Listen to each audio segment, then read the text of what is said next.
Kevadel sai selline pealkiri seda asja siin kavandades pandud nagu elu ilma aplausita, siis oligi selline olukord. Vahepeal on aplausi kuulda olnud ka teatud tingimustel. Ma küsiksin kõigepealt, et kuidas on kultuur COVIDiga kohanenud nende 1,5 aasta jooksul? No sinult. Okei, selge. Tervist kõigile. Ja kohaneda saab olukorras, kus olukord jääb mingist hetkest nii-öelda paigale, et siis saab kohaneda, aga kuna praegu on juhtunud nii, et ta ikkagi kogu aeg endiselt muutub sinna-tänna, siis mõnes mõttes kohaneda on raske, aga ma arvan, et kultuurisektor nii-öelda on demonstreerinud küll erakordset leidlikkust ja vastupidavust läbi selle 1,5 aasta, et küll oleme olnud täiesti kinni ja küll me oleme mitu korda avanud ja mitu korda sulgenud ja erinevaid lahendusi välja mõelnud, välja pakkunud ja teostanud, et see selline leidlikkuste ansambel on olnud lõputu. Aga üldjoontes tegelikult tahakski just nimelt kohaneda ja ma arvan, et kohaneda lubaks see, et kui ühel hetkel nüüd me pääseksime sellest sulgemisest ja avamisest, vaid et leiaksime sellise, kuidagi aktsepteeriksime, et meil on selline olukord, me peame sellega toime tulema ja mõtleksime tõesti nüüd pika plaani, et kuidas me päriselt saame elada edasi mingisugustes teatud tingimustes, aga mida küll enam ei saa ja ei jaksa on nagu pidevalt avada ja sulgeda. Et eks see energialimiit on ka kõigil organisatsioonidel, nii-öelda kui 1,5 aastat suudad panustada kogu aeg nii-öelda kriisi hallata, siis 2 aastat järjest selle tempoga ilmselt need organisatsioonid avada ja sulgeda ei jaksa. Nii et ootame sellist püsivamat plaani. No praegu on ju selline olukord, kus muusikafestivalide plakatitel on linna peal kirjas toimub. Tallinn Music Week toimub, Dark Side of the Moon toimub, et see on nagu põhiline info, mida praegu vahendatakse, et see on uudis omaette, et mingi asi toimub. Samas on Von Krahli festival, kus on kuulutatud, et etendused publikuga ja see on praegu sündmus omaette, et ikkagi asjad mingil määral toimivad. No ma lihtsalt ütlen võib-olla veel omast kogemusest, et näiteks meil oli Station Narva festival just nädal aega tagasi Narvas ja me olime kõik tõepoolest teinud, et riskid minimeerida nii palju kui võimalik, et otsustasime kohe kiirelt, et läheme siis tervisetõendite kiirteste tegema, saime aru, et see on asi, mida tuleb nii-öelda teha, eriti ka Ida-Virumaa kontekstis.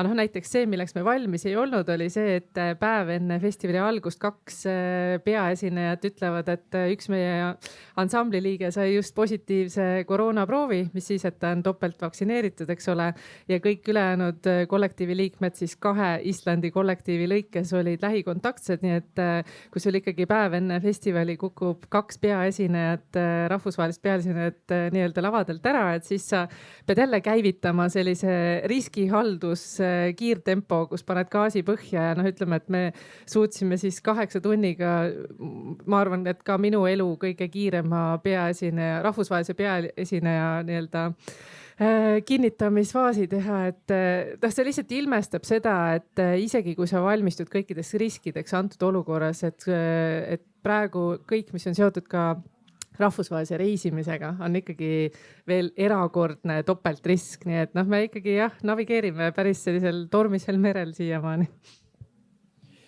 Meelis, mis sina arvad, kas selline paindlikkus tuleb asjale kasuks ka, et annab see mingi kogemuse, et oleme, ütleme, 3. laine hoogustudes targemad?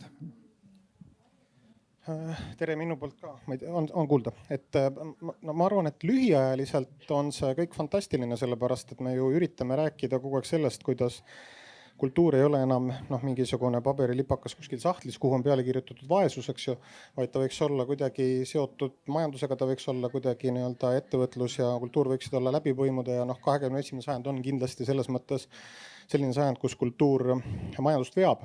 Ja me kõik riigid ja rahvad on ju rahvusvahelises konkurentsivõimes ja konkurentsivõitluses, nii et ma arvan, et see kultuuri osa tegelikult kasvab. Kui nüüd see leidlikkuse osa siia lisada, millest Helen rääkis, ma arvan, et see sektorile kindlasti tuli kasuks, sellepärast et lõppkokkuvõttes midagi toimus, et publik on rahul ja ma arvan, et publik väga hindab seda, kuidas tegelikult sama suurte kuludega, tihti võib-olla isegi suuremate kuludega sa pead müüma väiksemat saali või väiksemat auditooriumit ja see on kõik nagu tipp-topp lühiajaliselt, aga samamoodi nagu Helen viitas, et kui kauaks seda energiat jätkub ja kas see jõukulu ja ka see investeering, kas ta hetkel ta läks õigesse kohta, eks ju, aga kas ta juba järgmises faasis, kas ta on väga mõistlik, et võib-olla oleks hea seda kreatiivsust rakendada mingisuguse oma ekspordipotentsiaali ja oma sündmuste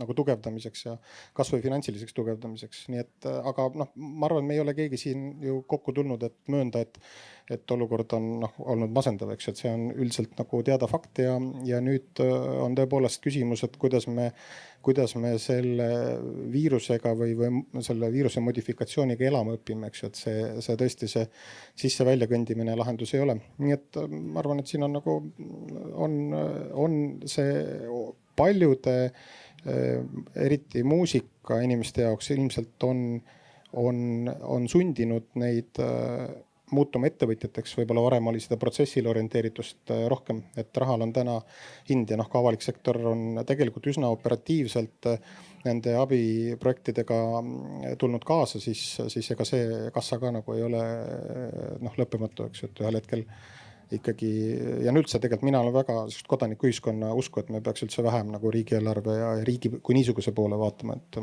et selles mõttes leidlikuks olemine on kindlasti konkurentsieelis. No ja vist kultuur ikka natuke peab seda riigi poole vaatama, sellepärast et mina majandusest ei tea midagi, aga nii palju on kuulda olnud pealkirjadest, et majandus on meil jäänud jalule imekombel aga kultuur ei ole vist päris majandus ikkagi, et seal on vaja mingit turgutavaid süste. Ja samuti seal on vaja, et asjad oleks just nimelt avatud ja et oleks stabiilsus. Jah. Ma nii palju lisan, et möödunud nädalal tuli uudis, et ühe Eesti inimestele, valdavas osas Eesti inimestele kuuluva ettevõtte turuväärtus on suurem kui Eesti riigieelarve.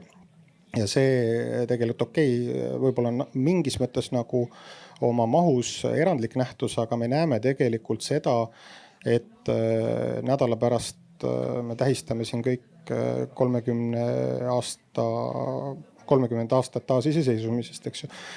Ja ma arvan, et ühiskond on selle aja jooksul küll nüüd nii palju juba küpseks saanud nii vaimselt kui ka materiaalselt, finantsiliselt, et tegelikult meil on kriitiline mass inimesi just selles põlvkonnas, kes 30 aastat on siin rapsinud hommikust õhtuni selle oma esimese maja ja esimese skuutri ja naise teise kasuka nimel, et nad hakkavad võib-olla mõistma, et see tagasipanemine ja tagasiandmine ühiskonnale on tegelikult see endast jälje jätmise võib-olla kõige lihtsam vorm, et kes ma siis olin, eks ju, kui Mart Laar hakkab 500. ajalooraamatut kirjutama mingi 10 aasta pärast, et kas ma olin labane kinnisvaraettevõtja või ma olin metseen.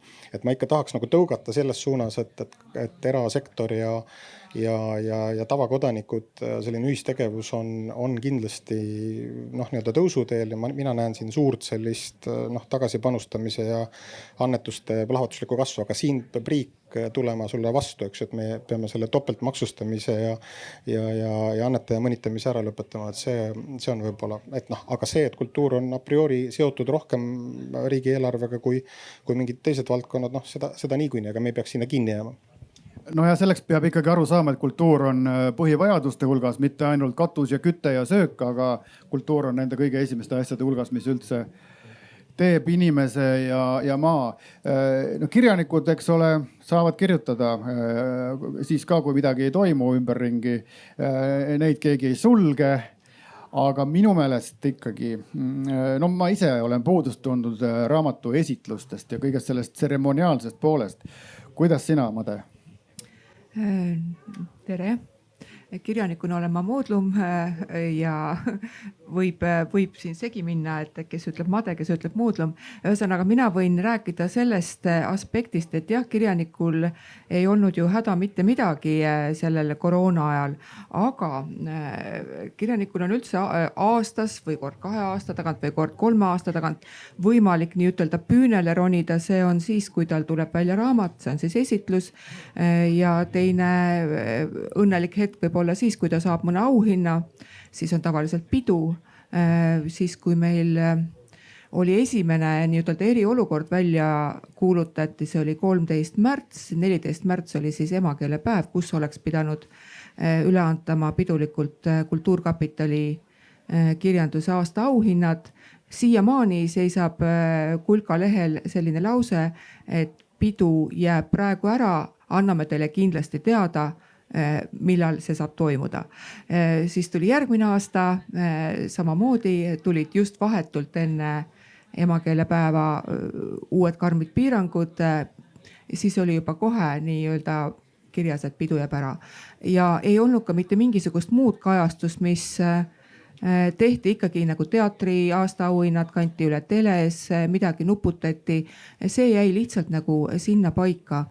Ja nüüd on tulemas, eks ole, järgmine või 3. aasta, kus me ei tea, kas aasta auhinnad antakse üle või neid ei anta üle, kas meil siis, millised piirangud meil siis on. Et tuleks välja mõelda juba ennetavalt, et kuidas ikkagi selliste tseremooniatega toimida nendes oludes.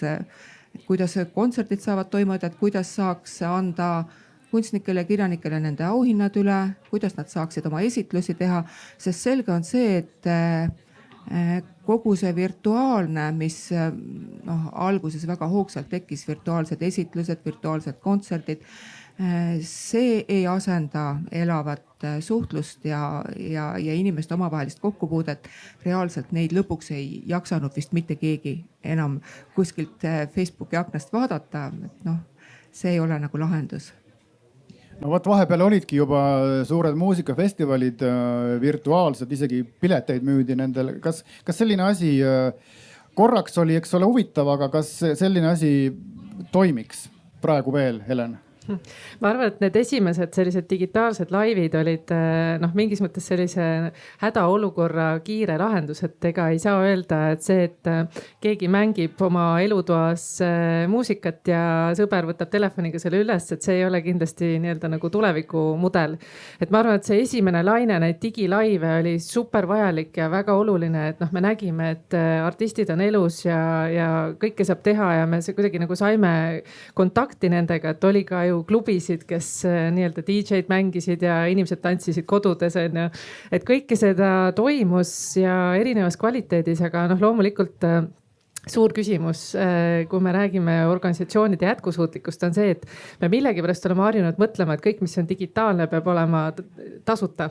Et tegelikult on nii, et sellise kvaliteetse digitaalse kunstilise kogemuse loomiseks on vaja päris korralikult investeeringuid. Et kui meie nii-öelda uuem põlvkond on harjunud juba, ma ei tea, videomängudega, et olgu see kas või meie enda Disco Elysium, mis siin laineid lööb, et see selline virtuaalne kogemus tänapäevases maailmas on ikkagi hoopis rikastatum, et tegelikult kui tahta nii-öelda päriselt ka publikule müüa seda virtuaalset kontserti või teatrietendust või kunstikogemust, et siis selle kvaliteet peab päris palju tõusma ja see vajab omakorda investeeringuid. Nii et ma arvan, et see huvitav hetk ongi, et mida me nägime 2020 aasta kevadel ja suvel, oli selline esimene hädaabilaine ja seda me ei saa öelda, et see oli mingi digipööre, vaid et see oli lihtsalt nagu leidlikud lahendused. Aga nüüd on huvitav näha ka seda, et ka Kultuuriministeeriumis oli näiteks selline toetusmeede, mis oli ümberkorralduste meede. Et huvitav, mida siis kultuuriorganisatsioonid sinna pakkusid ja kes lõpuks näiteks ka need rahastused said, et see meede oli konkreetselt mõeldud just nimelt selle jaoks, et kuidas organisatsioonina, olgu see galerii või festivali korraldaja või ma ei tea, raamatupood, et mis on sinu kui organisatsiooni arvates tõesti see arenguhüpe, mis sa pead tegema, et olla nii-öelda tulevikukindel. Ja kui me räägime sellest, et milline on tulevik tulevikukindel kultuuriorganisatsioon, siis see ei ole mitte ainult koroona küsimus, vaid siin tulevad mängu igasugused teemad, moodsad teemad nagu digipööre laiemalt, eks ole, kuidas me võistleme selle globaalse digitaalse superkvaliteetse sisuga, et noh, piltlikult, et kuidas Eesti muusik võitleb Netflixiga, et sa konkureerid ju digitaalsel maastikul palju globaalsemalt ja tohutult kvaliteetsete tootetega. Ja teine perspektiiv on noh, ka sama meie nagu keskkonnamõjud, et kuidas ka kultuurivaldkonna hakkab see sama nii-öelda rohepöörde kontekst mõjutama, et varsti me ilmselt peame vestlusi ka sellest, et kuidas nii-öelda kliimamuutus ka meie suuri sündmusi mõjutab, et noh, see on täiesti ka teine perspektiiv. No kultuur jääb digitaalmaailma niikuinii ja isegi see on ka võib-olla süvenev protsess, aga kui me asetame end publiku poolele, siis ikkagi mööda ei saa sellest, et kultuur ei ole ainult see asi, mis on laval, see sündmus või teos, vaid see on ka publik, kes ei tule mitte ainult kuulama ja vaatama, vaid nad tulevad omavahel suhtlema ja see on täiesti asendamatu tegevus kogu selle kultuuri elu juures. Et need inimesed, kes aplodeerivad, need on ju ka ise tähtsad ja neile tuleb pakkuda ikkagi elavat ja päris asja. Et ma arvan, et selles mõttes seda ohtu vist ei ole, et nüüd mingi asi jääbki digitaalseks.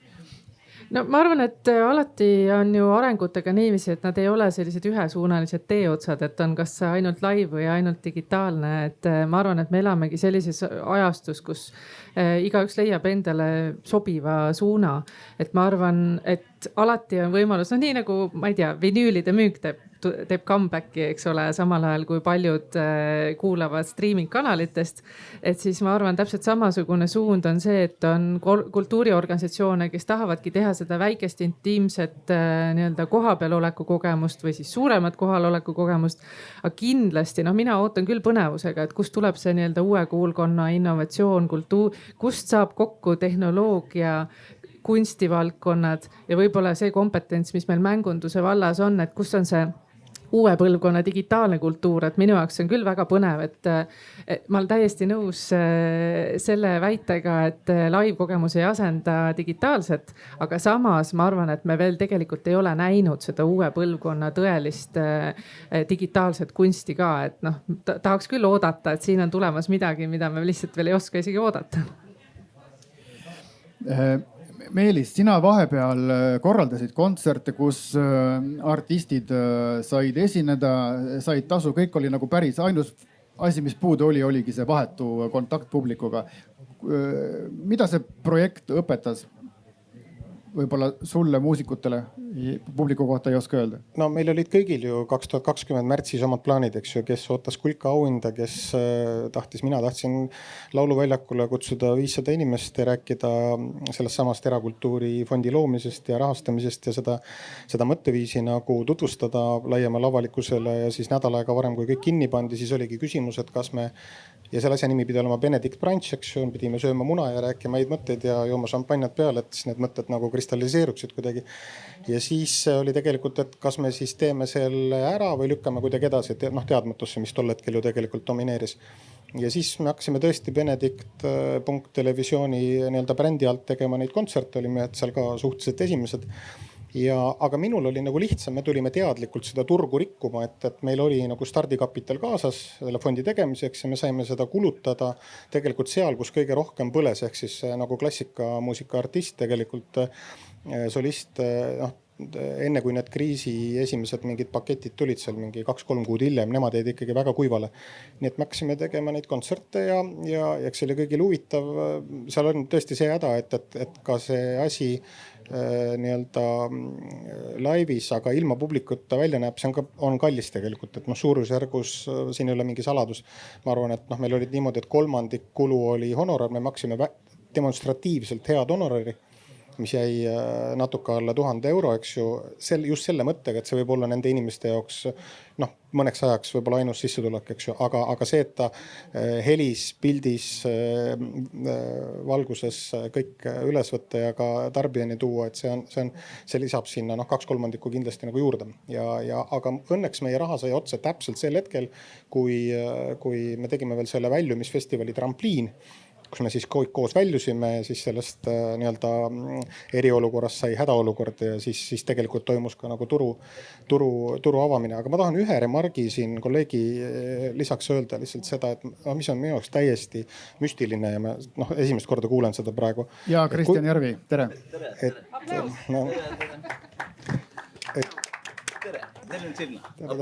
Tere.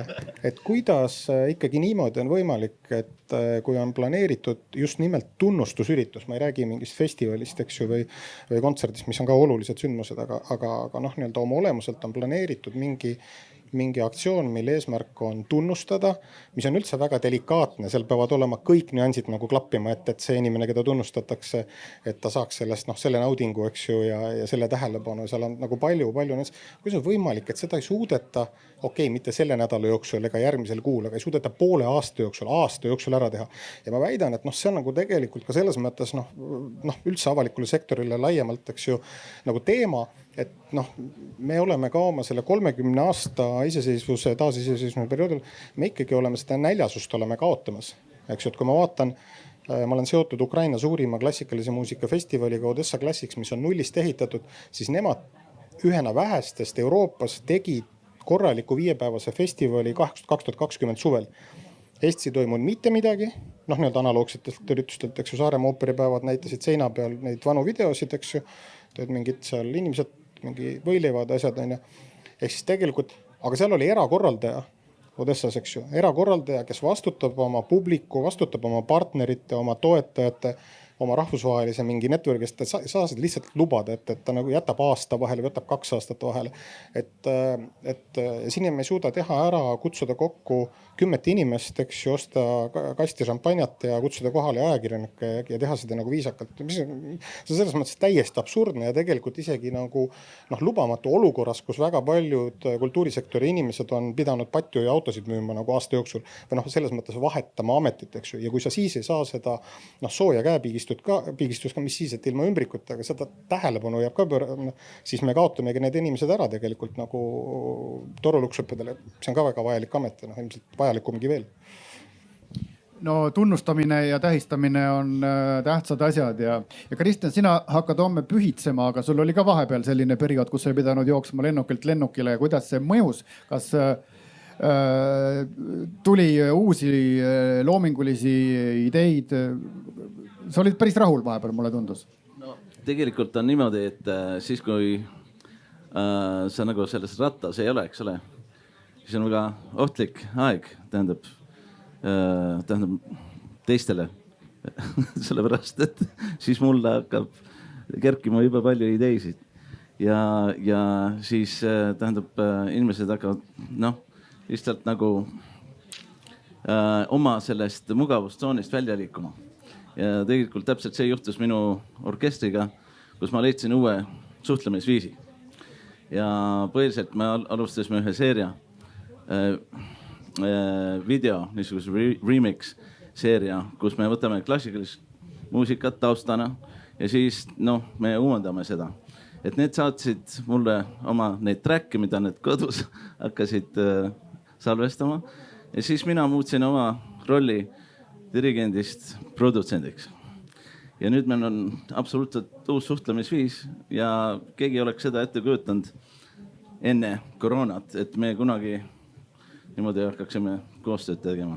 Sellepärast, et tõeliselt see orkester on nüüd rohkem minu bänd kui orkester ja mina rohkem nende produtsent kui dirigent ja tegelikult see värk läheb kuidagi arenemis mõttes nii palju edasi, kui kõik teised võimalused oleks võimaldanud.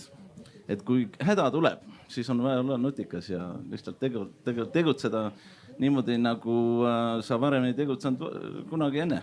Ja ma arvan, et tähendab, Helen teab seda väga hästi.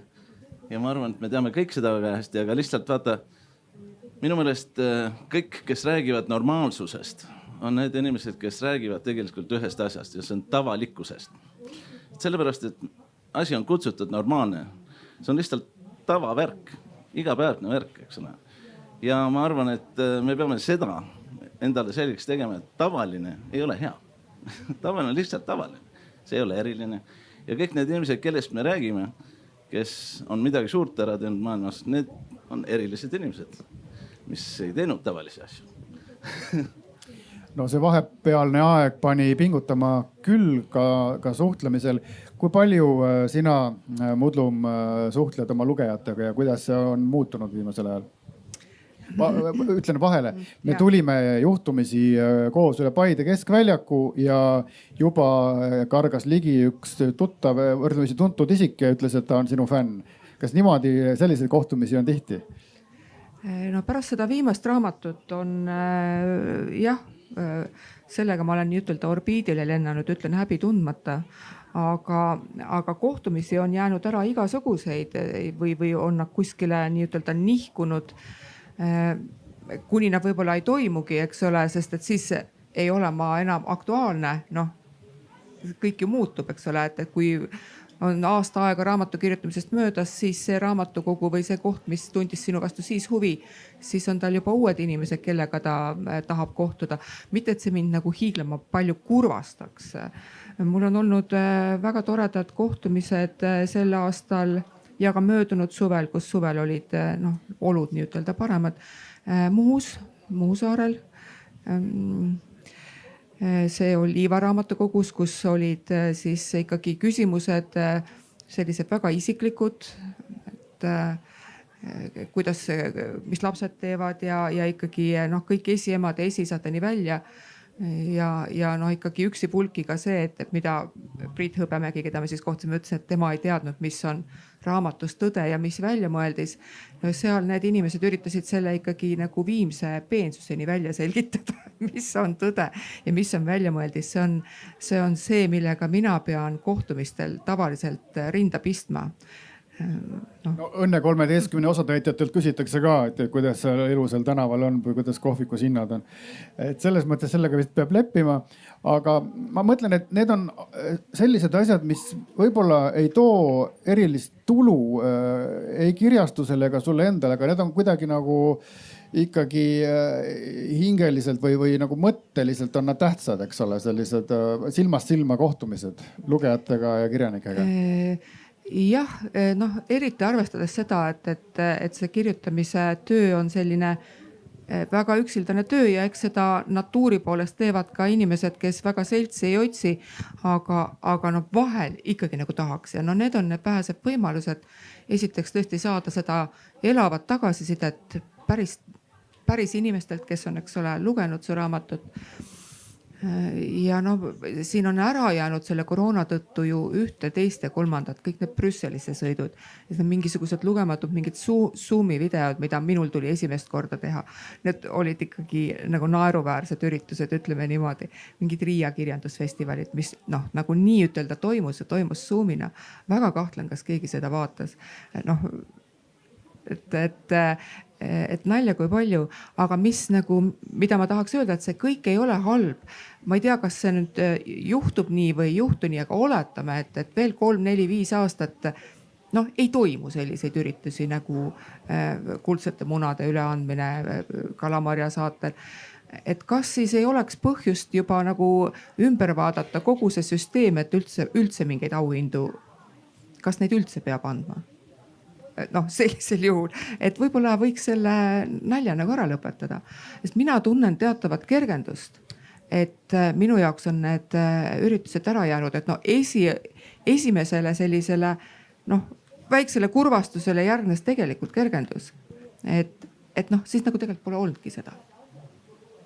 Siis on kõik nagu vanasti. No jah, võt see, mis asi on normaalsus, et see ongi muutuv ja see on hinnanguline, sellepärast et vahepeal ei saanud enam kellelegi helistadagi, siis öeldi kohe, et kuule, lähme Zoomi, et siis oli vaja üksteist näha, eks ole. Aga samas Kreeka ajakirjanduses oli karikatuur, kus siis see koroona peaga uudistediktor ütles, et tuli on kontrolli all, nüüd läheme tagasi normaalsusse. Et kui, nagu sa ütled, kui see asi jääbki kestma või siis lainetena, eks ole, et siis me peamegi võib-olla mingis uues olukorras mingid täiesti uued lahendused leidma. Kristjan, kas see praegune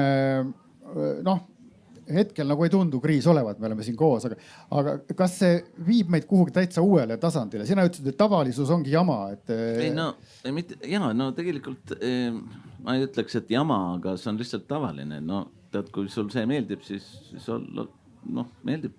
Aga ma arvan, et see ei pruugi kõikidele meeldida ja ma arvan, et vaata, need asjad, mis me tavaliselt tegime, nagu saime sõpradega kokku, käisime kinos ja tegelesime oma hobidega, ma ei tea, ükskõik mis, eks ole. See minu arust ei ole küllalt nüüd. Sellepärast, et kui ma saan kokku oma sõpradega ja siis lähen kinno, siis ma nagu tahan rohkem midagi. Ja ma arvan, et see on mõnes mõttes kõige paremas mõttes, progressiivses mõttes on mingisugune areng. Ja ma arvan, et kõik suuremad arengud on ajaloos tulnud läbi kaose, eks ole. Ma ei taha niimoodi Napoleoni siin tsiteerida, aga tegelikult tema ütles, et kaos on ju, see on see moment, kus tegelikult võib uue maailma luua. Tegelikult kõige paremas mõttes. Ja mitte niimoodi, et võimu endale ahnitseda, aga tegelikult anda just kõiki seda fantaasiat ja ma arvan kõike seda, mis tavaliselt oleks nagu selle ego poolt kaetud ja nüüd on avatud tegelikult teistele inimestele välja pustada kõik need ideed ja toetada üksteist ja kuidagi niimoodi liituda teistmoodi. Ma arvan, et see on see moment ja tähendab, niisugust momendid olid näiteks 30 aastat tagasi. See oli täpselt samasugune moment oli. Ja muidugi olukord oli absoluutselt teine, aga ma arvan, et see on Eesti jaoks üks väga tähtis ja mitte ainult Eesti jaoks, inimkonna, tähendab meie selle teadvuse jaoks on väga tähtis moment.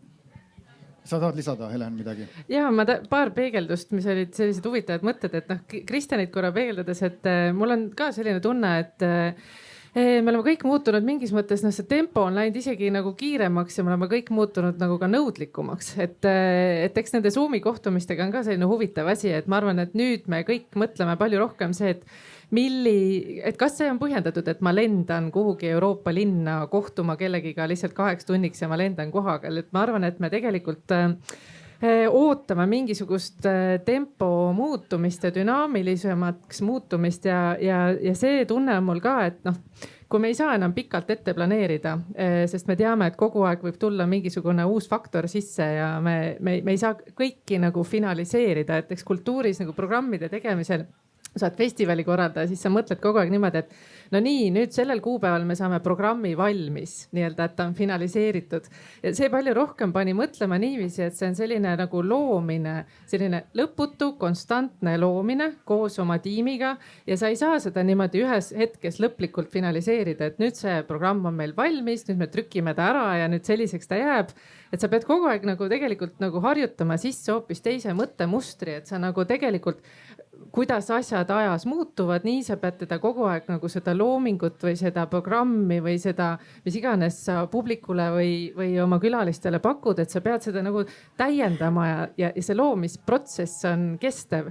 Ja see oli ka periood, kus näiteks meie oma organisatsioonis õppisime väga selgelt nagu ka tiimi usaldama teistmoodi, et see on see paradoks, et mis on see kindlustunne, mida kultuurisektor tegelikult vajab, on see, et sul saaks olla see professionaalne tiim. Sest nii-öelda ega sa suurtele muutustele väga haprate meeskondadega on väga raske nii-öelda vastu minna. Et võib-olla siis märksõnad ka minu jaoks olid selline pidev loomingu täiustamine, täiendamine, aga ka oma tiimiga koos loomine. Et võib-olla see paiskas natuke nagu meeskondades rollid ka segamini, et me pidime palju rohkem nagu operatiivselt koha peal mõtlema uusi lahendusi. Ja siis ma mõtlesin seda ka, et see auhindade jagamine on huvitav ka teatud mõttes soov nagu finaliseerida üks etapp ja nii-öelda kuidagi sealt edasi liikuda. Et võib-olla me liigumegi mingisugusesse ajastusse, kus meil ei ole nii selgeid aasta kokkuvõtteid ja programmi finaliseerimise. Võib-olla me olemegi rohkem sellises dünaamilises, pidevas nagu loovprotsessis. Aga minu arust vaata, kui sa räägid kultuurisektorist, see on kõik meie kultuurisektor. Seal ei ole minu arust niisugust asja, mis ei ole kultuurisektor, eks ole. Et tegelikult see ühendab meid absoluutselt teistsuguselt kui varem. Sellest, et see hierarhia ja see vana struktuur, mis alati nagu inimesed nagu ootasid kellegi poolt mingisugust käsku või mingisugust nõuannet või midagi. Need peavad ise mõtlema, ise vastutama, ise tegema. Ja ma arvan, et aga mitte iseenda jaoks ainult, aga terve selle tiimi jaoks, nagu sa ütlesid. Ja ma arvan, et see on üks fantastiline asi, sellepärast kõik need vanad struktuurid nagu hakkavad pudenema kuidagi. Meil ei ole aega tegeleda pahnaga, me peame tegelema asjaga, mis on praegu. Just. Me ei saa ka võib-olla liiga selliseid mingeid tuleviku õhulosse teha, et tuleb keskenduda hetkele, teha seda praegust asja võimalikult hästi. Mingis mõttes on see ju loominguline ja lahe, aga teisest küljest võib selline pidev ümber tegemine, ümber mõtlemine ka natuke närvi ajada, eks ole. No eks see treenibki organisatsioonina mõtlema alati, et seal peab olema kaks käiku, et sul on pikk plaan ja sul on lühike plaan. Ja pikk plaan kahtlemata peab olema, seda me kõik vajame, sest et me vajame seda visiooni, et me nagu tajume, kuhu me läheme. Aga no mida meie tajusime omas organisatsioonis, et selline keeruline aeg paneb väga selgelt, sa lähed nagu juurte juurde tagasi ja sa tõesti hakkad endale esitama neid küsimusi, et aga kellele me seda teeme? Et see on see põhiküsimus, mida meie hästi esitasime, olgu see Tallinn Music Weeki kontekstis või oma Narva ettevõtmiste küsimus. Kui sa paned nii palju ressurssi, nii tiimi energeetilist kui ka igasugust nagu rahalist ressurssi, siis sa tegelikult lõpuks tahad, et me kõik tiimina teaksime, kellele seda vaja on. Et keda sa kõnetad sellele, keda see puudutab, mida sa sellega nagu head teed ühiskonnas, et kui sa paned, mida rohkem sa energiat paned kuhugi sisse, seda rohkem sa tahad aru saada, et sellest on tegelikult ka kasu. Nii et ma arvan, et võib-olla sellise nagu kriitilise analüüsi tulemusena võib-olla sellised asendustegevused ja igasugused copy-paste nii-öelda formaadid, et meie organisatsioon on teinud neid 10 festivali igal aastal ja jätkame samas vaimus, et see võib-olla nagu raputab neid selliseid inertseid protsesse tõepoolest. Ja ega mina tunnen, et kultuuripoliitika nii-öelda või kultuurivaldkond üldisemalt vajab raputust ja muutusi, et see selline institutsionaalne paikajäämine, kui meil üldse kunagi on võimalust seda innovatsiooni sisse tuua ja natuke neid temposid ja loogikaid muuta, siis ma arvan, see võimalus on praegu. Mitte ainult kultuurivaldkond. Meelis, mida sina arvad uutest ja vanadest struktuuridest? Kas meil on võib-olla vähem on mingeid lõputuid arupidamisi tühja tähja üle? Sa tahad küsida, et kas meil tasus tulla täna siia, eks? No ja ei taha, mina olen selles mõttes ikkagi selline kapirevolutsionäär, et ma arvan, et ikkagi kindlasti Eestis midagi halvasti ei juhtu, kui superministeeriumi saaks korraks kinni panna 3 nädalaks ja vaadata, et kas juhtub midagi ja kuna ei juhtu, siis sinna saab alati midagi muud lahedat teha. Et ma arvan, et Kristjan saab seal teha katusel mingeid lahedaid asju ja terve festivali võib-olla enne saaks ära teha. Et selles mõttes ei kahtlemata, et ütleme, et täna ju tegelikult maailm on sellises muutumises ja meie väike Eesti, mis on paindlik, hästi nii-öelda mobiilne ja tegelikult nii-öelda see, kuidas me 90-ndatel minema saime, just nimelt nagu kodaniku julguse, eks ju, et olid mõned säravad poliitikud, oli palju tahtmist osta endale välismassu, eks ju, mis oli siis selline nagu käimalükkav jõud ja niimoodi me saime liikuma, eks ju. Ja nüüd me oleme jõudnud kuidagi mingisuguse olukorda, kus meil tegelikult need samad institutsioonid, mis on oma olemuselt ju nõukogude ajast pärit, eks ju, see ministeeriumide süsteem on pärit nõukogude ajast ja erinevaid ameteid ja neid ju tuleb järjest juurde, kuna ka Euroopa toodab nagu moodsaid ameteid juurde, siis neid tuleb järjest juurde ja avalik sektor tegelikult kasvab. Ma ei tea, mis on see lahendus, eks ju, lahendus meie puhul peab olema poliitiline, eks ju, ma kedagi tänavale ei kutsu, et selles mõttes on väga hea, et meil nagu kõik tänaval esindatud seisukohad on esindatud ka parlamendis, minule teadaolevalt, eks ju. Nii et ma olen pigem nagu radikaal jah, et ma arvan, et meil on palju ressurssi peidus täna bürokraatia all. Ja kui saaks selle vabastada ja saata nad kõik kas sinna Jõhvi tehnoloogiakooli kaudu või otse kuskile mingisugusesse sektorisse, siis need inimesed ütlevad 5 aasta pärast, nii nagu ütlesid 2000 vallandatud Hoiupanga töötajad Olari Taalil, et see, et sa lasid meid õigel ajal ära minna, tol hetkel lasid küll lahti, eks ju. Et me saime kohaneda 90-ndatega ja me kõik saime elus hakkama, eks ju, et oleks muidu tiksunud seal Hoiukassas selle tellerina edasi ja ei oleks nagu midagi elus väga ilusat teinud ega näinud. No mina pidasin silmas jah pigem sellist bürokraatiat ja üleliigset Exceli tabelite täitmist ja ametkondlikkust, mitte sellist mõnusat vaba vestlust, nagu meil siin on. Aga Helen, sa tahtsid lisada? Ma tahtsin lisada jah seda, et oluline on see, et kultuurivaldkond ei laseks ennast asetada sellisesse nagu ohvri rolli mingis mõttes, et kuskil töötatakse meie jaoks välja lahendusi superministeeriumites, eks ole.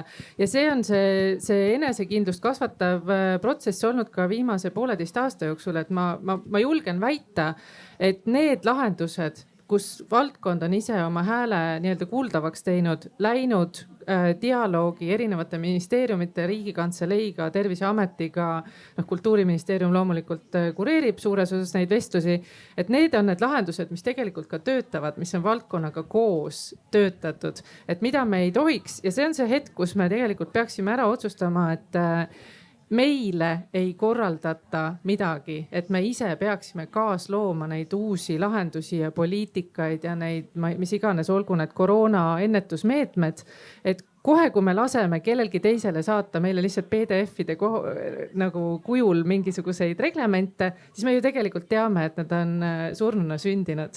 Aga see on see hetk, kus valdkond ise lihtsalt peab olema aktiivne.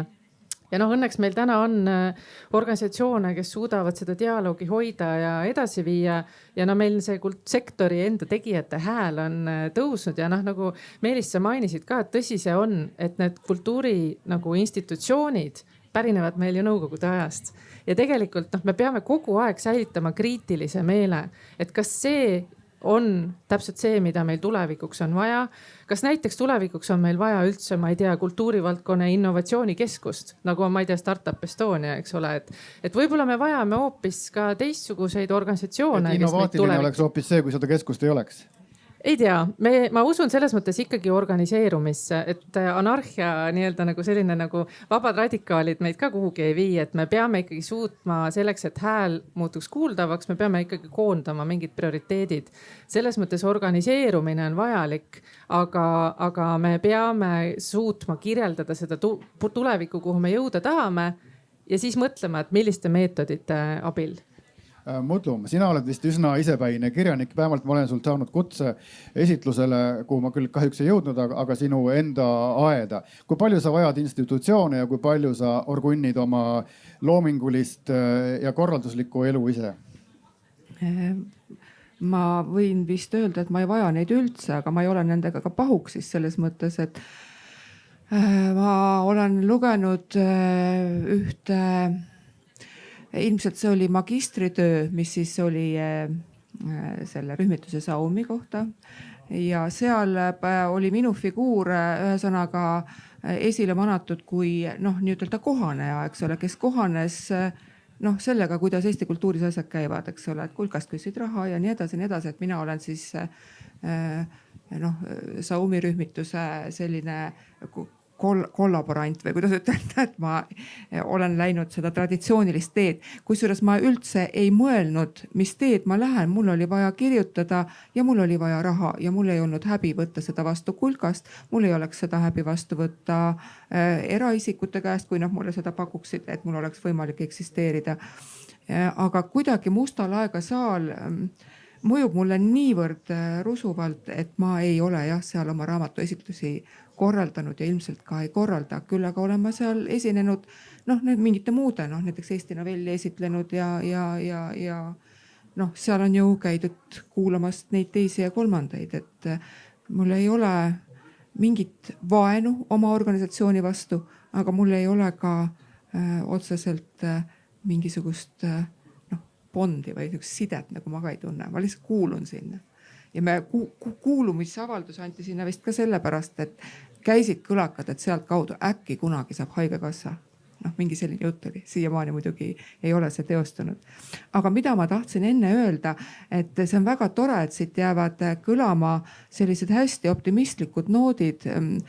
Ilmselt ka sellepärast, et olukord on saanud piisavalt settida, aga ma tean väga hästi oma kultuurivaldkonnas töötavate või õppivate inimeste kaudu. Näiteks mul üks tuttav oli väga kallis ja uhkes Inglise kunstikolledžis, mille õppemaks on väga kõrge. Tema 2 viimast õppeaastat, siis nii-ütelda magistriõppeaastat möödusid Zoomi Zoomis põhimõtteliselt ka lõputööde kaitsmine ja see näituse, see nagu sisuliselt jäi peaaegu olematuks, eks ole. Ja temaga mingil ajal rääkides ja mitte ainult temaga, jäi väga paljud inimesed hakkasid kahtlema oma valitud tees. Et mingil hetkel oli selline tunne, et kultuurivaldkonna inimesi nagu ei ole ju vaja. Nad ei ole eluliselt vajalikud, nagu on arstid, nagu on õpetajad, nagu on prügivedajad, et inimesed tundsid sellist tühjust ja just nimelt seda, et nad ei teadnud, mis edasi saab. Kas ma saan kunagi näitusi korraldada, kas ma saan neid avada, kas ma saan seda, teist ja kolmandat teha ja kas sellel kõigel on mõtet. Niisama nagu see, et kellele ma seda teen, eks ole, kui publikut ei ole. Aga selline olukord peaks pakkuma ju kirjanikele iseenesest palju uut mõtteainet. No sina kui hästi detaili täpne kirjanik, milliseid inspiratsiooniallikaid sa oled sellest 1,5 aastast, ütleme, mis ideid sa oled saanud? Vaevalt ma mingeid ideid olen saanud. Ma olen elanud need 1,5 aastat nii nagu ennegi ja ilmselt teinud läbi kõik need igasugused asjad peas, mida enamik inimesi hirmust kuni ükskõiksuseni. Ei ole kirjutamiseks hea aeg. Selleks on kuidagi liiga intensiivselt, see foon on liiga intensiivne. Uudisfoon, kuna mul kahjuks rumalusest võtsin vastu ka Postimehe arvamus kolumnisti töö, mida on küll kord kuus, aga see on selles mõttes nurjatu ülesanne, et ühtegi teemat ette ei anta. Ja ma arvan, et esimesed 3-4 kolumni, 3 kuud pidi ma kirjutama ainult koroonast, sest lihtsalt mitte mingeid muid teemasid ei eksisteerinud ühiskonnas. Mitte mingeid. Kultuuritoimetus ilmselt vaevles täielikus agoonias, sest kultuurisündmus ei toimunud ühtegi. Neil polnud mitte midagi kajastada. Ja siis kogu see arvamuskultuur on mulle, kirjanikul on see mulle võõras, sellepärast et kirjanikul on see õnn, et ta ei pea arvama. Ta ei pea ütlema, mis ta mõtleb ühest või teisest asjast nagu selgelt, arusaadavalt ja lihtsas keeles, vaid ta võib igat moodi keerutada ja udutada ja nii edasi. Aga kui sa kirjutad ajalehte või kui sa esined arvamusfestivalil Püünel, siis peaks su jutus olema mingisugune uba ja konkreetsus. Ma kardan, mul on seda raske enda seest välja sikutada. No ma arvan ka, et tegelikult ega see ei ole aeg, mis pakub inspiratsiooni, aga võib-olla see pakub just seda, et sa pead leidma elu väljaspool kogu seda koroona uudiste maailma ja kultuur on ju just see, mis pakub seda teist poolt, et see tegelikult selle kaudu nagu paljudele inimestele võib-olla sai kultuur vajalikumaks, kui ta enne oligi. Et kui ikkagi teatriuks on ikkagi raudtabaga kinni, siis tekib ka janu ja nälg selle järele, mida ei saa. Alati tahetakse seda, mida ei saa. Kellelt ma küsin selle kohta midagi konkreetset siis. Kristjan, sina oled rääkinud sellistest uutest lahendustest palju. Et kas ütleme siis pärast sellist pausi või kriisi või ka selle ajal lepitakse ükskõik millise kultuuriga või kontserdiga või etendusega või siis tuleb just teha veel paremini kui enne? No ikka paremini kui enne, ma arvan. Aga üldiselt ma ei saa aru sellest sõnast kultuur, sellepärast et me räägime kultuurist, aga tegelikult keegi ei saa aru, mis see sõna tähendab.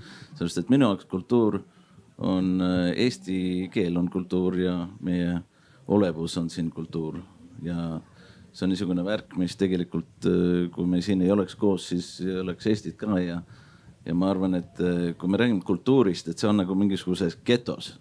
Niimoodi teate, ma ei tea, minu arust, et see on kõik praegu, me tekitame kultuuri ja ma arvan, et isegi kui meie infrastruktuur on kultuur ja meie arstid on kultuur ja kõik see ökonoomia, aga kõik peaks olema nagu meie moodi tehtud, eks ole, sellepärast, et meid on väga raske taanistada ja venestada ja rootsistada ja saksastada. Meil ikka niisugune see tuumik on nii tugev nagu mingisugune raudnael, tead, et ikka võid mättasse lüüa küll, aga ikka tuumik on seal ja sellepärast me olemegi siin, see on meie kultuur, eks ole. Ja ma arvan, et kui me räägime kultuurist, me ei tohi niimoodi rääkida mingisugust etendusest või mingisugust üksikust asjast, me räägime ikka meiest, niimoodi meie kultuur, eks ole. Ja see on meie keel ja meie riik ja meie niisugune asi ja ma arvan, et tähendab ikka vaata lahendused tulevad sellest, et me saame sellest aru, et mis kultuur on meile. Eks ole, sellepärast, et see ei ole mingisugune erand, et arst ei tea mitte midagi kultuurist ja ökonoomik ei tea midagi. See ikka tekitab meiesuguse ökonoomia, meiesuguse infrastruktuuri, meiesuguse ja siis las oleme need eestvedajad, kes teevad teistmoodi, Eesti moodi, eks ole. Ja siis oleme need inimesed, kes tekitavad seda eeskuju ja minu arust, et see on ikka niisugune meie kõige parem omadus on olla põikpäine tegelikult. See pandeemia tõi ühe väljendi, mida tavaliselt nii-öelda kunstide valdkonnas ei ole kasutatud rohkem loodusnähtuste kirjeldamiseks. Hakkasime rääkima terminist nagu ökosüsteem ja sellest see sõna tuli kasutusele nii-öelda just nagu kultuurivaldkonnast rääkides. Ja ma arvan, mida see olukord tõi ilmsiks on see just täpselt need nagu seospunktid või need mõnes mõttes ka, kuidas üks on sõltuvuses teisest või ka tõi ilmsiks need doominoefektid, et mis on, me palju kultuurivaldkonnas on öeldud see, et selle perioodi märksõnaks sai mingis mõttes ka koostöö, sest nii-öelda muusikud said aru, et nad vajavad tehnikafirmasid, tehnikafirmad said aru, et nad vajavad festivale, ma ei tea, festivalikorraldajad said aru, et nad vajavad transporditöötajaid, nii-öelda nagu me saime aru, et see süsteem on tervik ja see ei toimi ilma nendeta, et eks ka Kultuuriministeeriumil oli täiesti uus olukord, et siiamaani, kui võib-olla see maja on vaadanud valdkonda läbi selliste kaunite kunstide prisma, siis kõik said ühel hetkel aru, et kui lõppkokkuvõttes meil ei ole, ma ei tea, turvafirmasid ja nagu proffe, tehnika, helitehnika, valguse pakkujaid, et siis see valdkond tegelikult ei saa elada. Ja me saime nagu aru sellest terviklikust süsteemist, mis kõik nii-öelda toidab üksteist ja mis kõik peab olema teatava sellise professionaalsuse tasemega. Ja mille üle mul on hea meel ka, et me hakkasime selle pandeemia ajal rohkem rääkima ka sellest, et kuidas kultuur on käivitaja ühiskonnas, et nagu mitte lihtsalt nii, et kultuur vajab toetust, vaid et kultuur on see, muuseas ma olen nüüd seda mitmel paneelil öelnud, aga et selline hea fakt, et teate 40% maailma turismist on motiveeritud kultuuri poolt, et inimesed reisivad selleks, et minna teatrisse, et minna kultuuripärandit vaatama, festivalidele, filme vaatama, nii edasi, et me natuke võib-olla see pandeemia on aidanud meil ümber mõtestada seda, et kultuur kui mootor, kui katalüsaator, mis mingit protsesse käima tõmbab, mitte kui kultuur, kes vajab kogu aeg abi. Et pigem me vaatame kultuuri, mis käivitab ühiskonda. Ja nagu Kristjan ju siin väga hästi ütles, et kultuuri sageli koheldakse nagu mingit getot, aga tegelikult me oleme selles olukorras hakanud aru saama, et mitte kultuur ei vaja toetust, vaid kultuur toetabki kõike muud. Et kui planeeti kannab mingi kilpkonn, et siis see ongi kultuur tegelikult. No vaata, kui keegi tahab Pariisi minna, miks nad tahab Pariisi minna? No küsime seda küsimust, mis seal Pariisis on? Kas seal on ikka kultuuri pärast, eks ole, sest me tahame kogeda seda vaat, et see on täpselt samuti, miks inimesed tahavad Eestisse tulla, ega keegi ei taha Eestisse tulla ainult ühe asja pärast tulevad, sellest, et Eestil on eriline kultuur. Jah, aga kas sa arvad, et me oleme selle looduse tulemus? Loodus ja kultuur. Selle looduse tulemus, jumala, et kui vaata, geniaalne kohta. Lihtsalt vaata ringi, lihtsalt tunne rõõmu sellest ja siis mine tegutsema. Ja ma arvan, et vaata, tähendab, võib-olla ma olen lihtsalt liiga entusiastlik nendes asjades, aga minu arust, et kui me mõtleme ja elame oma peas ja ei ela nagu välja seda, mis tegelikult seal peas on, siis me läheme hulluks. Me peame tegelikult teostama neid asju, mis tegelikult me tahame ja ma arvan, et kui tead, võib-olla mul lihtsalt oma sõpruskonnast niimoodi nagu kuidagi ära hellitatud, sellepärast et mul on lihtsalt niisugused inimesed, kes näiteks nagu see Tom Tykwer. Ma ütlesin ka, hakkasin temale niimoodi kompleenima, ta ütles, kuule, tead, et miks see teine mängib seal kontserti ja siis on meie projekt. Kuule, ütles ära, räägi mul niisugust jamad. Kui sa tahad midagi teha, võta oma tiim kokku, tee ära, leia raha või ükskõik mida, aga ära kompleeni, ära lihtsalt ja alati vaata, et see Exceli tabel on väga hea koht, mille taga niimoodi ja taha võib ennast peita, öelda, numbrid ei tööta välja. Kahjuks jätame ära asja. Ma muidu ikka ütlen, et Exceli tabel peab ka korras olema. Ei, Exceli tabel peab korras olema, aga mitte niimoodi täpselt nagu vaata, homme mul on kontsert, eks ole. Ja tähendab, kõik ennustused peaksid olema minu vastu, aga ma ei jäta seda ära. Sellepärast, et eks see on üks suur teema minu meelest üldse, et kuidas nii-öelda kultuurivaldkonnas riske hinnata, eriti praegu sellel nagu Covidi perioodil, kus seda tundmatut on hästi palju. Aga siis tegelikult mingis mõttes selline, see Exceli tabel teatud hetkel pakub ka väga palju sellist nagu mingis mõttes kindlustunnet, et sa tegelikult tead, kus sa oled ja me kõik oleme selles perioodis ju teinud neid stsenaariumeid, et sul on see stsenaarium 1, 2, 3 ja see on oluline mingis hetkes ka tegelikult meeskonna jaoks. Absoluutselt, kuule, ega me ei taha terve aeg olla pankrotis, eks ole. Aga me võiksime eksisteerida mitte ainult raha tegemise põhimõttel, eks ole.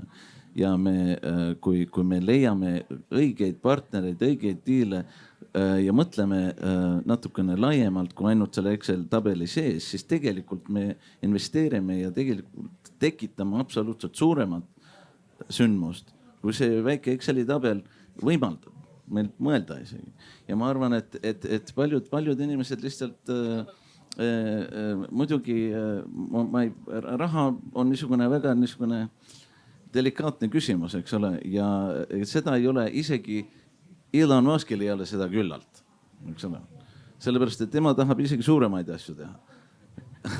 aga kunagi seda ei ole küllalt. Aga meil on inimesi küllalt ja meil on seda inimjõudu küllalt ja meil on fantaasia, mis tegelikult on küllaltki rikas. Ja ma arvan, et kui me teeme lihtsalt, millest me räägime oma kultuurist, eks ole, ja oma kultuuri propageerimisest ja üldiselt kuidas see võib mõjutada teisi. Ma arvan, et see võib mõjutada teisi, kui me oleme väike ja väga paindlik ja nutikas ja me võiksime olla see eeskuju, eks ole, mis võib olla isegi Ameerika ükskord jällitab, mitte niimoodi, et kuule, teeme kõik Ameerika moodi, võib-olla seal ei ole kõik õige, võib-olla Venemaal ka on, no me teame, et seal ei ole kõik õige. Aga üldiselt me peaksime olema see mitte kõige parem tudeng klassis, aga see võib-olla, kes ei tule mõnikord klassi üldse. Ja tõesti, see mentaliteet peaks olema niisugune, et kuule, teeme omad moodi asju ja tegelikult see on meie kultuur.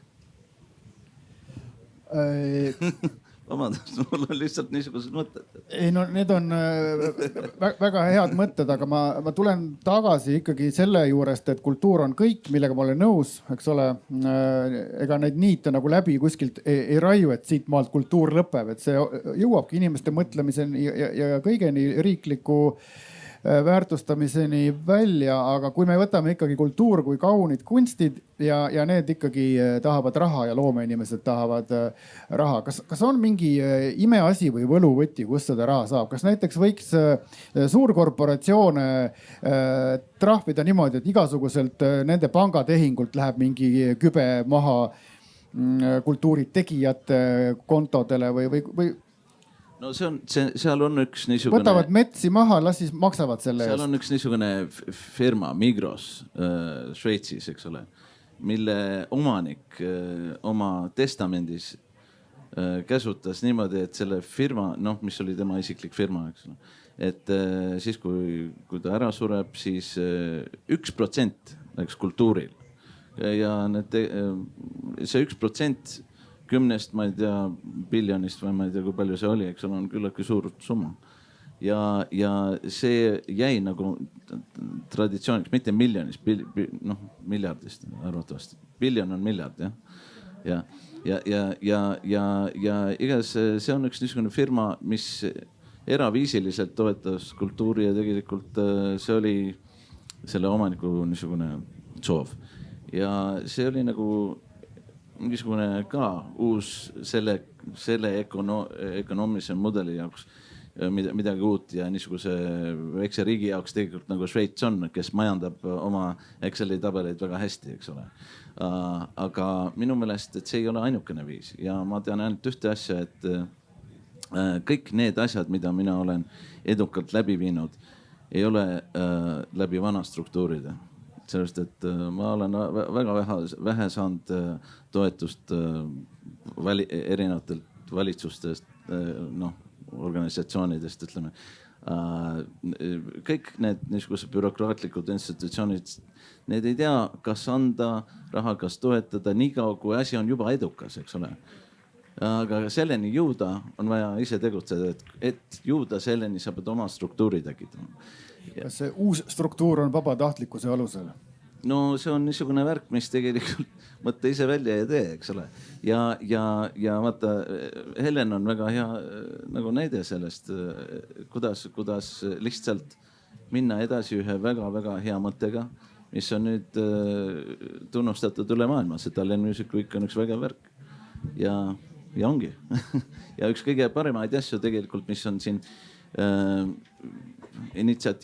erainitsiatiivil läbi viidud ja nüüd on nagu toetatud ka valitsuse poolt ja ainult niimoodi ongi vaja. Tähendab, no ma ei tea, minu meelest, et seal on väga paljud erinevaid meetodeid, kuidas tekitada endale võimalusi. Sellepärast, millest me räägime, on tegelikult endale tekitada võimalusi ja siis meile tekitada võimalusi ja siis kõikidele tekitada võimalusi ja üldiselt see on niisugune mõtteviisi küsimus. Meelis, sinu kommentaar? Eelarve piires, mida ma eriti ei tunne, ei taha sellest rohkem pikemalt peatuda, aga ainult remargi korras, et kuna õhtul hakatakse, hommikul just otsiti presidenti ja õhtul jätkatakse, et siis üks lahendus on Anne Veski, sest siis vabaneb kohe 2% seda Kaitseministeeriumi kulu, eks ju, sest Venemaa ei ründa ealiski riiki, mille president on Anne Veski, eks ju. Aga kui me lähme nagu eelarvest, millesse ma väga ei usu, siis tuleme tagasi uuesti kodanikuühiskonna juurde, eks ju, millesse ma veel kord nagu väga usun, et me ju elame tegelikult paremini kui kunagi varem ja tegelikult see koroonakriis viimased 1,5 aastat ei ole elukvaliteedile, ta on mõjutanud üksikuid sektoreid. Nüüd me juba teame, et need on tõesti ainult üksikud sektorid, aga samas mitmed neist on saanud väga palju hoogu juurde.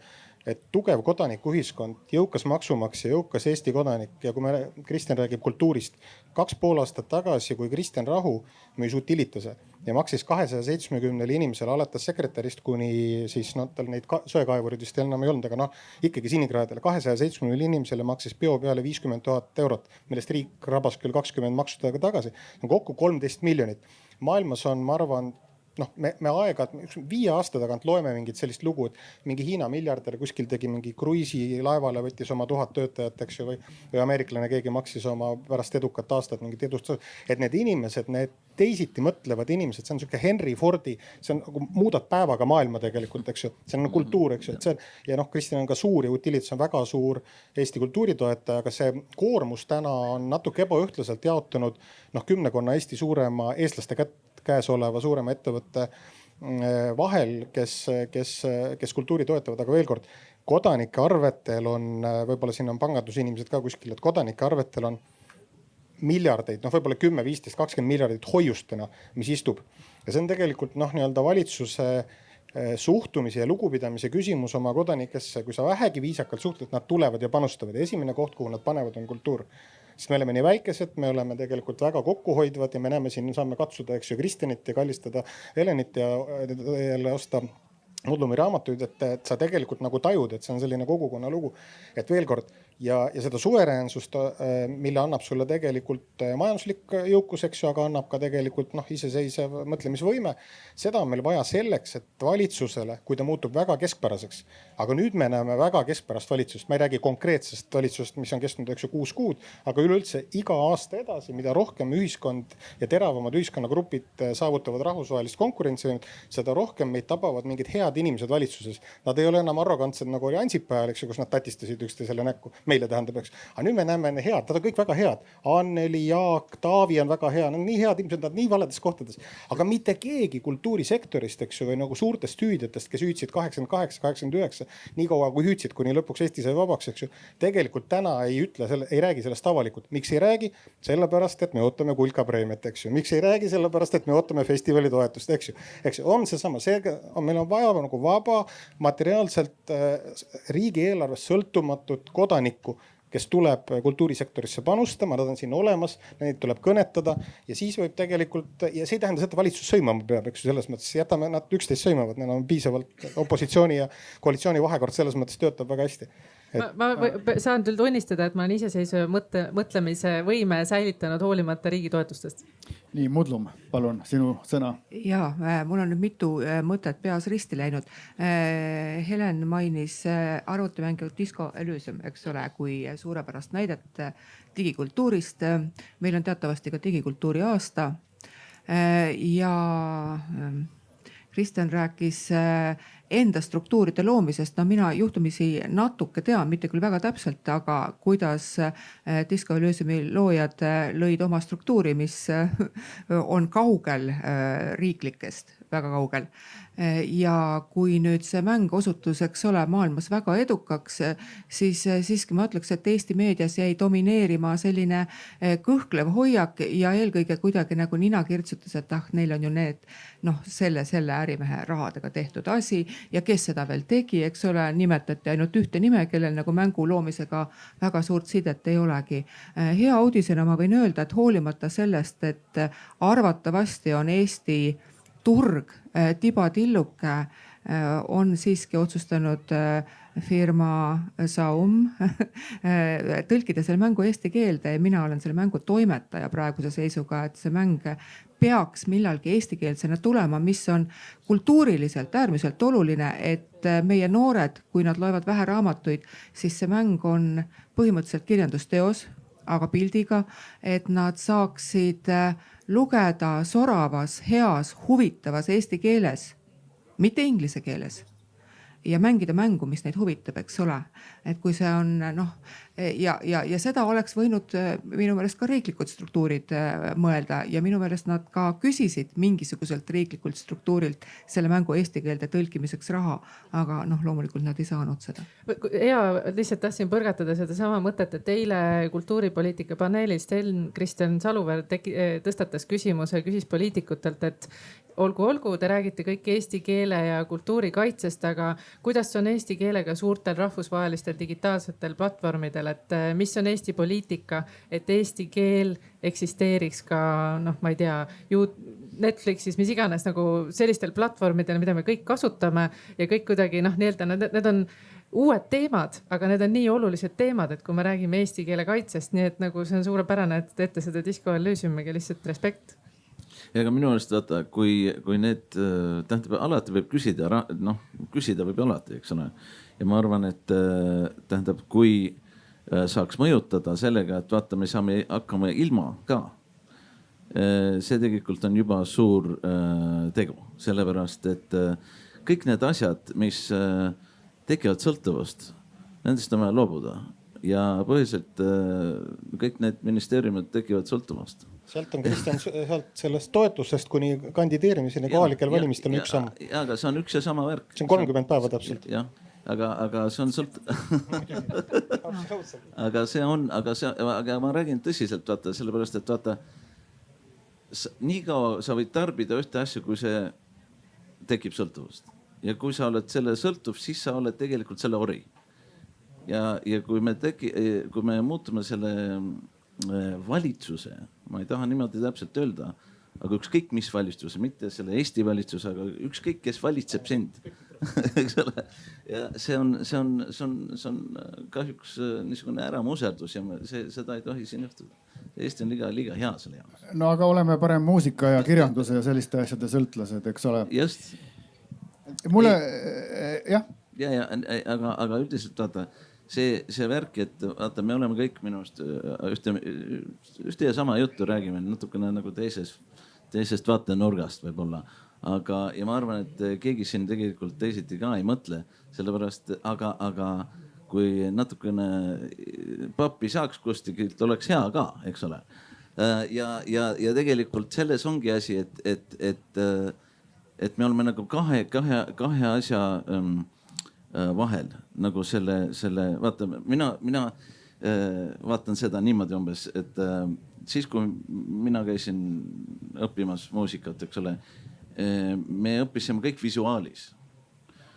Visuaal, klassikaline muusika on visuaal, niisugune kunst, eks ole. Aga tegelikult siis sa vaatad seda pop ja jazzmuusikat ja kõik on nagu kõik kõrva peal, eks ole, kõik seal seda visuaali üldse ei ole. Ja me oleme nagu tead, ütleme nagu see tava, niisugune struktuur on visuaal, eks ole. See on see vana tegelikult, millest me nagu siis, kui veel pidi salvestama niimoodi, et sa kirjutad nagu seda nooti, eks ole, sellepärast me teame Mozartit, sellepärast et teist salvestust võimalust ei olnud, eks ole. Ja see nagu jäi, eks ole. Ja me elame kõik sellega ja toome seda kaasa niimoodi, aga ei uuenda. Aga me peaksime nagu selle kõrva mängimise peale minema üle, sellepärast et tegelikult see on see päris maailm. Ja ma ei taha niimoodi päriselt, aga kui te saate minu sellest loogikast aru, minu orkester on ka niimoodi, et me alguses, vaata, ma olen võib-olla üks, ma ei tea, 5 dirigendist maailmas võib-olla, kes paneb oma orkestrit pähe õppima asju, eks ole. Aga mitte pähe õppima sellepärast, et meil on midagi lihtsalt erilised olla, aga tegelikult see tekitab niisugust vabadust ja loob niisuguse organismi seal. Et minu roll nagu dirigent ei ole tegelikult niisugune hierarhiline dirigent, eks ole. See on lineaarne, me oleme kõik dirigendid siis. Ja siis tegelikult on absoluutselt teine suhtumine üksteisega ja see võtab selle platvormi absoluutselt ära, et igas nüüd te saate aru, kus kohast see kõik tuleb muusikast, eks ole. Ja, et jah, ma loodan, et see natuke selgitab minu seda mõttemaailma. Mulle meeldib, et meie vestlus on liikunud kaugele sellest, mis mul siin paberites oli ja ma ei ole neid vaadanudki, see ongi elav kultuurielu. Et me alustasime sellest, et aplausi ei ole ja kultuuriinimesed kiratsevad, kui nad ei saa esineda ja mis tingimused kõik on, aga tegelikult meil on siin tekkinud selliseid visioone, et asjad lähevad libedamalt kui enne ilmselt. Mitte libedamalt, ma arvan, et võiksid minna, aga ma arvan, et alati on see võitlus on praegu niisuguse kahe asja vahel, et üks on nagu see, mida me teame ja seda, mida me ei tea, eks ole. Aga minu arust, et see, mida me ei tea, on üks väga põnev koht minna. Aga ma võib-olla lihtsalt ütleks selle juurde ka, et ma olen täiesti nõus sellega, et nagu mugavustsoon nagu pideva sellise joonena nii-öelda innovatsiooni ei tekita nii palju kui muutused ka. Aga eks tõsi on ka selles, et pidevas ebamugavustsoonis me ka ei suuda eksisteerida. Et selles mõttes ma olen nõus ka teie poolt öeldu ka enne, et meile on hästi oluline, et nii-öelda need talendid meie valdkonna jääksid alles ja tegelikult kindlustunde pakkumine on siiski ka oluline. Et meil on erinevad nagu tüpaažid ka kultuurivaldkonnas, et mõned on sellised, kes sellised nagu muutusest ja adrenaliinist nii-öelda saavad energiat ja elatuvad ja loovad, aga teised on sellised jälle, kes vajavad kindlustunnet ja me peame looma süsteemi, mis sobib erinevatele inimtüpaažidele, et me ei saa ühetaolised olla, et me ei saa. Absoluutselt, aga minu arust, et ei ole vaja kellegi teise süsteemi siia asutada. Minu arust, et on vaja luua oma süsteem. Ja ma arvan, et meil on ka erinevad tüpaažid, isegi Eestis. Aga absoluutselt, aga mitte niimoodi nagu Lätis ja mitte nii nagu Soomes. Aga samas Lätist ja Soomest me saame ikkagi õppida ka. Absoluutselt, ja nemad saavad meest õppida ka. Andke palun lõppu nüüd igaüks üks kultuurisoovitus omalt poolt või midagi ilusat sügiseks kaasa ja siis tuleb küsimuste voor. Sinust, kultuurisoovitus on üks väga hea kontsert tulemas homme Rakveres. No jah, see on see koht ka jah. Minu kultuurisoovitus on viia ennast kurssi muutuva kultuurikalendriga. Muuseas, järgmise nädala pärast soovitan kolleegide festivali Jazzcar. Ma mõtlesin selle peale ka, et me oleme harjunud mõtlema niimoodi, et alati Jazzcar on alati kevadel. Aga nüüd me peame harjuma ära ka sellega, et meie armastatud festivalide kultuurisündmused on sellised liikuvad pühad, et me võime neid leida kevadisi festivale hoopis sügisest, nii et nagu oleme ise ka nii-öelda tähelepanelikud, jälgime, millal meie armastatud festivalid ja igasugused sündmused toimuvad ja oleme ikka nende sündmustega koos. Nii et minu soovitus on jälgida muutuvat kultuurikalendrit, aga minna džässkaarale. Mul otseselt sellist oma lehma ojas ei ole, eks, et mul on. See ei olnud ka minu lehm. Ma põrgatasin pigem Kristjanile, aga ma arvan, et see suvi ja see teatrisuvi näitas seda, et eestlane on endiselt, kuigi meil teatriinimesi siin ei ole praegu laua taga, et on endiselt teatrirahvas, et see per capita me kindlasti kõige rohkem käime teatris, nii et ilmselt teatris enam minema ei pea. Et mina võtan võtan selle palli, mille Kristjan õhku viskas, ja viskan ta nagu selles mõttes üldisemaks, et prooviks ise midagi teha, isegi kui sul ei ole vastavat ettevalmistust, eks ju, minu näol võiks siis tähendada midagi niimoodi, et me kunagi vara lahkunud Eri Klassiga ajasime seda Steinway klaveri asja ja nii kõvasti ajasime, et ostsime ta lõpuks ära, kuigi Tallinna linna käest korralikku koslepit, et mida altruistlikum projekt, seda rohkem kindlasti sõimata saab. Ühesõnaga, suveräänseks olemine on eeskätt ka olla kahtlustatav, eks ju. Sellepärast, et miks ta seda teeb? Normaalne inimene viib kohvikannu koju, tema tuleb klaveriga, eks ju. Et see on tegelikult, et me teeme kindlasti Steinway 6. klaveri saabumise aastapäeva puhul ühe kontserdi septembrikuus, aga see kava on veel täpsustamisel ja mina kui noor produtsent ei oska seda veel kirjeldada. Kui teil on paberkalender seinal, siis jälgige, kuidas see muutub. Nii, remargi korras ühele varasemale siin õhku visatud väitele, et inimesed ei kritiseeri meie nõmedat valitsust sellepärast, et nad ootavad riigilt raha või kulkalt auhinda, ei vasta võib-olla päris tõele. Vähemalt mina pesen ennast küll puhtaks. Mitte ühtegi oma sõna ei ole ma kirjutanud sellepärast, et saada auhinda ja mitte ühtegi minu sõna ei ole keegi kuidagi poliitiliselt senseerinud ega muutnud. Ja kui ma seda Postimehe töö vastu võtsin, siis ma mõtlesin ka, et kas ma olen paistnud silma nii konservatiivsete hoiakutega, et mulle sinna tööd pakutakse. Aga nad ei ole, nad on alla neelanud kõik, mis ma olen kirjutanud, sest ilmselt on ikkagi artikli puudus nii suur. Ja kultuurisoovituseks on siis see, et ostke, lugege eesti kirjandust, aga lugege ka väliskirjandust, lugege tõlkekirjandust. Ja minul on kuidagi muuseumid hinge peal, ma olen endale lubanud, et ma lähen vaatan seda, teist, kolmandat muuseumit ja ma tegelikult olen terve suve olnud Muhus ja tegelenud ehitustööga, kus ma võin öelda, et väga huvitavad inimtüübid, kes on kõik Eesti kultuuri osa. Näiteks mul on ehitaja, kes küsis, et kas ma loen ise ka palju raamatuid. Ma ütlesin, et eks ma ikka natuke loen. Ja siis ta ütles, et ma olen elus ainult ühe raamatu läbi lugenud. Selleks raamatuks oli Lembitu. Aga ehitusmees on absoluutselt kõige kuldsemate kätega üldse. Nii et selleks, et olla väga tore inimene, ei pea tingimata lugema läbi kõiki maailma raamatuid. Aga tore inimene võib olla minister, nagu elu näitab, eks. Palun küsige.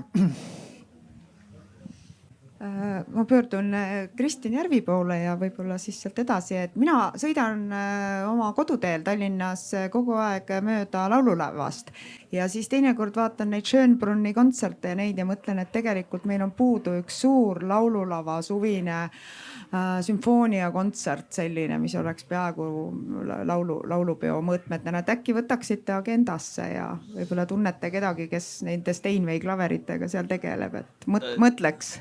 Seal on igasugusi võimalusi tegelikult teha seal lauluväljakul igasugusi asju. Aga nagu Meelis ütles, et alguses on vaja vastu pead saada. Ja siis miks me teeme seda, eks ole? Kui tegelikult laululava on laulu jaoks. Mis sa tuled oma orkestriga sinna? Tekitada mingisugust oma äri, eks ole. See on niisugune väga niisugune taoline asi, millest on vaja üle vaadata. Ja kui teha midagi, millel on tõeline kontseptsioon, tähendab, mis on eriliselt, mitte, Schönbrunn on väga hea Viinis, see töötab meie jaoks, on oma traditsioon, mis on ka asutatud omal ajal ja mingi Straussi seal ja seal nende värk. Aga meil peab olema mingisugune oma asi, mis mis on sarnane, aga mis toob meile mõnu ja minu arust, et vaata see laulupidu idee on tegelikult see, aga miks ta nii harva on? Tegelikult me võime laiendada seda ideed mingisuguseks iga-aastaseks traditsiooniks. Võib-olla mitte seda suurt üldlaulupidu teha, aga midagi taolist, eks ole. Ja muidugi inimesed on üritanud seda teha ja siis see on tõeline Eesti. Ja sellel on mõtet. Aga see tähendab, kui ma tahan Straussi minna kuulama, siis ma läheks Viini. Kas ma võin sekundeerida ühe mõttega? Üks asi, mis mind kultuurikorraldajana kõige rohkem paelub, on see, et tuua ootamatu sisu ootamatutesse kohtadesse. Näiteks ma vaatan Mihhailile otse. Nädal aega tagasi me korraldasime festivali nimega Station Narva linnuses ja see tunne, kui sa saad nii-öelda 13. sajandi linnus, mis on Euroopa ja Venemaa piiri ääres ja sa saad sinna nagu tänapäevast muusikat, kunsti, kultuuri sisse tuua.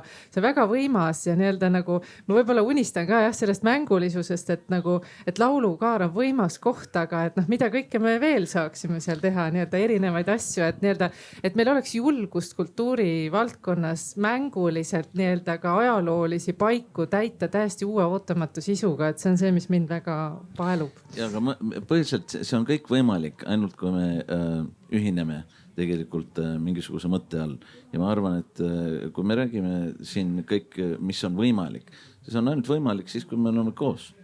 Tähendab mitte niimoodi, et kuule, et nagu ma ütlesin alguses, et keegi ikka niimoodi kahtlustab ja et miks. Aga see ei ole Eesti probleem, see on ülemaailmne inimkonna lihtsalt inimtüübi niisugune kadeduse probleem. See ei ole Eesti.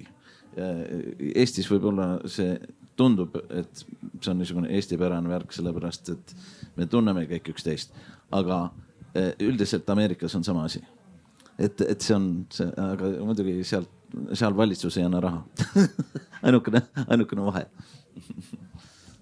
Narva käis läbi, ma tegelikult paarkümmend sekundit, et kui nüüd nii palju, kui kellelgi jõudu ja võimekust on, siis Narvat võiks küll üritada toetada, sest järgmine nädal on seal see Vabadusfestival, eks ju, mida Vabalava seltskond korraldab ja see on sattunud ikkagi väga turbulentsesse tsooni, sellepärast et tublid kommunaalpoliitikud võtavad ilmselt maha praeguse linnapea, kes on olnud meil siin nagu Eesti Vabariigi poolne esindaja seal linnas esimest korda viimase 30 aasta jooksul, päris oma esindaja on riigil täitsa olemas olnud ja ilmselt nad võtavad ta maha ja tegelikult ma arvan, et mul on selline tunne, et Riigikogu kultuurikomisjoni poolt välja valitud need 4 riiklikult tähtsat kultuuriobjekti, mille sekka Narva Gate ka sattus, on oht, mul on jällegi selline, on selline oht, et kas see valik, eks ju, või vähemasti selle valiku järjekord kuskil parlamendis enne kohalikke valimisi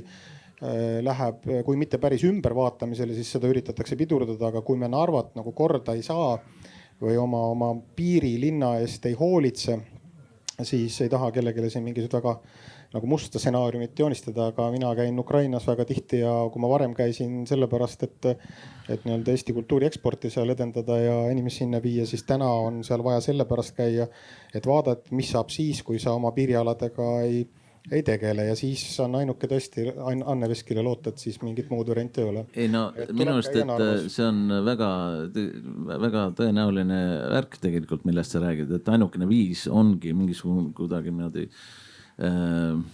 intrigeerida. Toetada Narva Selenit ja Mihhaili, toetada Märt Meost ja Allan Kaldojat ja hullumeelset Reigo Ahvenat, kes samal hetkel on ka Rakveres, Paidis ja Saaremaal, aga ta on ka Narvas. Aga õige, absoluutselt õige ja ma arvan, et kõik peaksid nagu seda nagu teadlikult enda teadusesse tooma seda tegelikult sellepärast, et aga kuidas, eks ole. Minu arust, et siiski mitte niimoodi, et peale suruda mingisugust värki, eks ole, aga lihtsalt nii ägedaks teha seda Eesti asja, et seal ei ole mingisugust võimalust tegelikult mitte liituda, sellepärast et see on nii äge. Ma lihtsalt tahtsin ka öelda, et mitte lihtsalt asi ei ole selles, et Narvat peab toetama, aga tegelikult Narva on tohutult äge. Ma ütlen, mina oma viimaste aastate kultuurilised kogemused olengi suures osas saanud sellest linnast, mis on rahvusvaheline, mis säriseb erinevate kultuuride kohtumisest, kus tekivad diskussioonid, vestlused inimestega, mis mitte kuskil mujal ei teki, kus tekib, sa tunned füüsiliselt, et sa oled nii-öelda ida ja lääne kohtumispaigas, et lihtsalt pigem toetage ennast sellega, et minge Narva, et Narvat on vaja ka toetada, aga lihtsalt tegelikult Narvas juhtub asju, mida mujal ei juhtu kõige positiivsemas mõttes. Minu arust, et just Narvat on vaja toetada, aga mitte üle võtta. Ja ma arvan, et see ongi just see väga tähtis balanss seal, ja ma arvan, et kõik need elanikud seal oleksid jube tänulikud ka. Sellepärast, et see on üks niisugune, tähendab psühholoogiliselt vaata, keegi ei taha olla ju kellegi teisel, nagu me rääkisime varem. Et ikka niimoodi, nagu sa ütlesid, äge, piiri peal, Euroopa osa, nagu niisugune uks Venemaale, eks ole. Ja nendel peaks olema niisugune tunne, et jah, me oleme jube hea olukord. Meie vestlusringi pealkiri oli Narva tagasi. Ja kui siit ei ole muud kaasa võtta, siis et Anne Veski presidendiks, nagu on Meelise idee. Kas on veel küsimusi?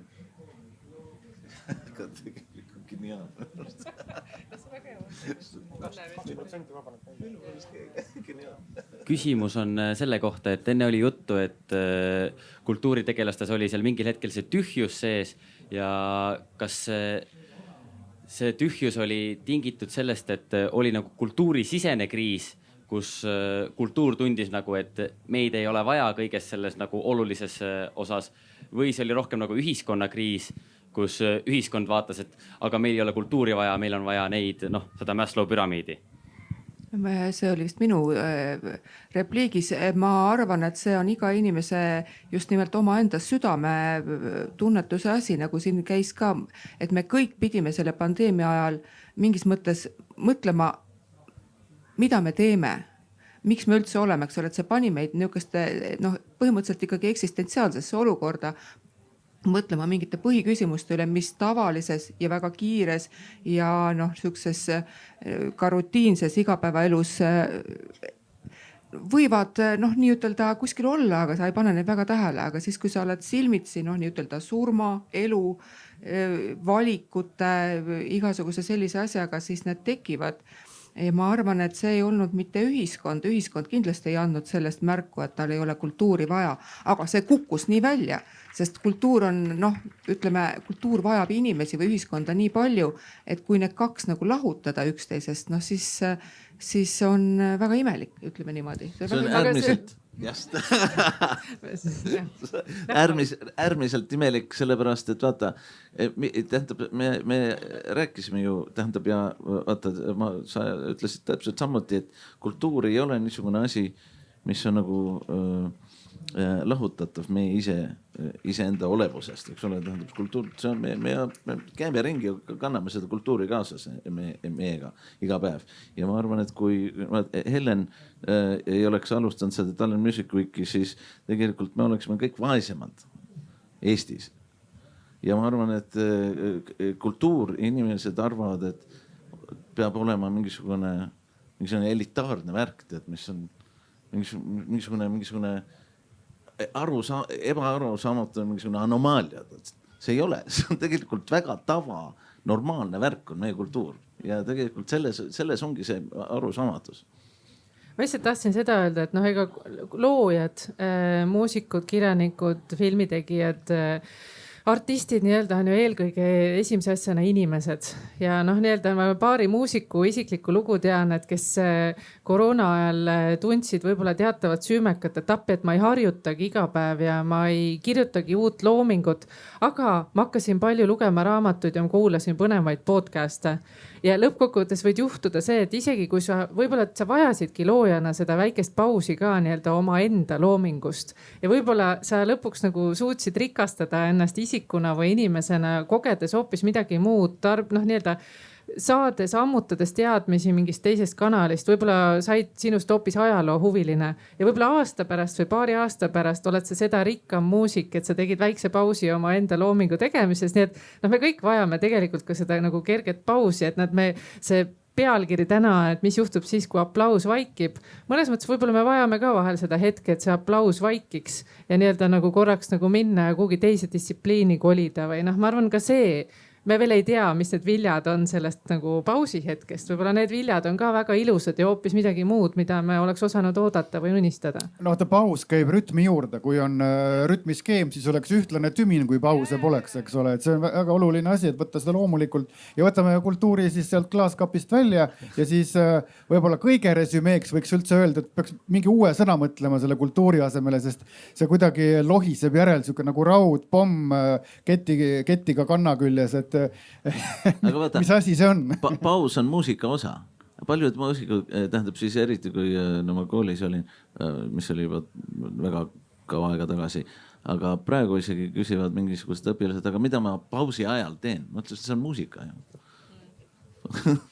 see on juba selle muusika osa, ega ei saa terve aeg rääkida niimoodi ühest lausest teist. Kui me pausi ei talu, siis me peame oma ärevushäirega tegelema hoopis. Punktuatsioon paika, jah. On veel küsimusi või? Aga kui ei ole, ega siis ma arvan, et on räägitud ka juba. Ma tänan kuulamast, tänan teid, et tulite siia vestlema. Tänan teid. Suur aitäh.